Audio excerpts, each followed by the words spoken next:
ఇవాళ మీకు చింతపండు పులిహోర అండ్ రవ కేసరి చూపించబోతున్నానండి. వరలక్ష్మి కదండి, అందుకే చేసి చూపిస్తాను. నేను ముందుగానే 2 గ్లాసులు బియ్యం శుభ్రంగా కడుక్కున్నానండి. కడుక్కున్న తర్వాత అన్నం కూడా వండేసి సిద్ధంగా పెట్టాను. గోదండి అన్నం. తర్వాత నిమ్మకాయ సైజు గుజ్జు చింతపండు తీసుకోవాలండి. నానబెట్టి పెట్టాను. ఇలా నానబెట్టి పెట్టుకొని ఆ గుజ్జును వేసుకోవాలండి. చింతపండు పులిహోర తాలింపు విధానం అండి చూపిస్తున్నాను. కావాల్సిన పదార్థాలు ఏంటో. కాజు వేసానండి, పల్లీలు 1 కప్పు, కాజు 1/2 కప్పు. ఇది పిండి అండి, ఆవా మెంతులు జీలకర్ర పిండి అండి, పట్టి పెట్టుకున్నాను. పులిహోరలో ఇది వేస్తే టేస్ట్ వస్తుంది. ఎండుమిర్చి, పచ్చిమిర్చి, కరివేపాకండి, ఇవన్నీ వేసుకోవాలండి కదండి. చింతపండు పులిహోరకు కావాల్సిన పదార్థాలు ఇవన్నీ వేసుకోవాలండి. వీటిలోనే మెయిన్ ఎస్పెషల్లీ ఇది బాగా టేస్ట్ వస్తుందండి.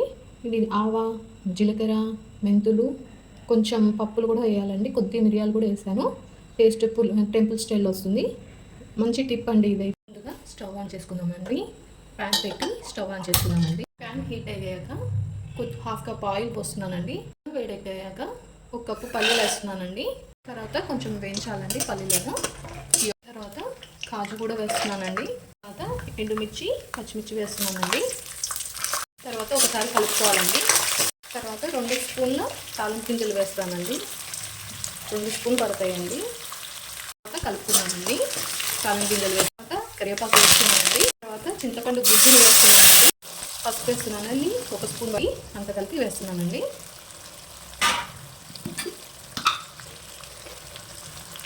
అలాగే 1 పెద్ద స్పూన్ ఉప్పు వేస్తున్నానండి. ఉప్పు 1 స్పూన్ పడుతుందండి. తర్వాత కలుపుకోవాలండి. కలుపుకున్నాక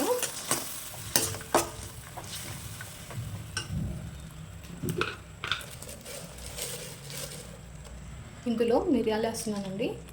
టేస్ట్ బాగుంటుందండి. కొంచెం మరొకసారి కలుపుకుందామండి. ఇలా సింపుల్గా చేసుకోవచ్చండి. ఇలా చేసుకోవాలండి చింతపండు పులిహోర. ఈ విధానంలో చేసుకుంటే చాలా టేస్టీగా ఉంటుందండి. మీరు కూడా ట్రై చేయండి ఇంట్లో. అంతేనండి. ఇప్పుడు పులిహోర పేస్ట్ రెడీ అయింది కదండి. చింతపండు పులిహోర పేస్ట్ రెడీ చేసుకున్నాం కదా. ఇప్పుడు అన్నం వేసి కలుపుకుందామండి.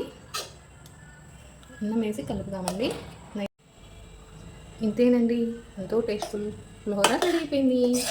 మనం కలిపేసుకుందామండి. చాలా అంతేనండి, ఎంతో రుచికరమైన పులిహోర రెడీ అయిపోయిందండి. టెంపుల్ స్టైల్ చింతపండు పులిహోర రెడీ అయిందండి. మీరు కూడా ఈ విధానంగా ఒక్కసారి ట్రై చేయండి. ఈ రెసిపీ నచ్చితే వీడియోని లైక్ చేయండి. మా ఛానల్ని సబ్స్క్రైబ్ చేసుకోండి. పక్కన బెల్ ఐకాన్ ఉంటుంది, ప్రెస్ చేయండి, మర్చిపోకండి. మనం పులిహోర చేసుకున్నాం కదండి, చింతపండు పులిహోర. ఇప్పుడు మీకు చూపించబోయే రెసిపీ రవ కేసరి అండి. రవ కేసరికి కావాల్సిన పదార్థాలు 1 కప్పు నెయ్యి, తర్వాత షుగర్ అండి 1 కప్పు, తర్వాత 1 కప్పు రవ్వ అండి పెట్టుకోవాలండి. తర్వాత స్టవ్ ఆన్ చేస్తున్నానండి. ప్యాన్ హీట్ అయ్యాక కొంచెం నెయ్యి వేస్తున్నానండి. తర్వాత డ్రై ఫ్రూట్స్ వేసుకోవాలండి. డ్రై ఫ్రూట్స్ వేసుకొని ఇలా వేసుకోవాలండి. వేసుకొని తీసేసుకోవాలండి. కొంచెం నెయ్యి యాడ్ చేస్తున్నానండి. సుజీ యాడ్ చేస్తున్నానండి. వేయించుకోవాలి. సుజీని ఇలా వేయించుకోవాలండి. బ్రౌన్ కలర్ వచ్చేదాకా వేయించుకోవాలా. బ్రౌన్ కలర్ వచ్చాక ఇలా వేయించుతూ ఉంటే వేగిన స్మెల్ వచ్చాక చూడండి కలర్ చేంజ్ అయ్యి. అలా కలర్ చేంజ్ అయ్యే టైంలో మనం కప్తో వాటర్ పోస్తున్నామండి. ఇలా వాటర్ పోసుకుంటూ తర్వాత కొంచెం 1/2 కప్పు పాలు పోస్తున్నానండి. ఉండలు కట్టకుండా బాగా కలుపుకోవాలండి. ఉండలు అసలు రాకూడదు.